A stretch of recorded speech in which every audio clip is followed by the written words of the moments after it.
చూస్తేనే టెంప్టింగ్గా ఉంది కదా కర్రీ. థిక్ గ్రేవీ, ఎక్కువ ఇంగ్రీడియంట్స్ లేకుండా ఇంట్లో ఉన్న వాటితోనే ఎలా ప్రిపేర్ చేసుకోవాలో చూసేద్దాం.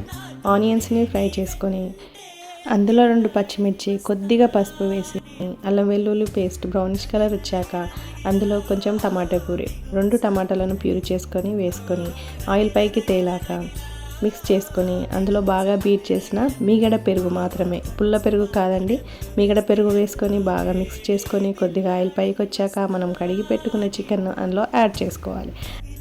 ముక్కలకు పట్టే విధంగా బాగా కలుపుకొని ఇప్పుడు మనం తగినంత కారం, ఉప్పు వేసుకోవాలి. పసుపు ముందే వేసుకున్నాం కదండి, పసుపు వేసుకోవద్దు. ఉప్పు కారం బాగా కలిపినాక మూత పెట్టుకొని కొద్దిసేపు వదిలేయాలి. ఇప్పుడు మంచిగా నూనె పైకి తేలుతుంది.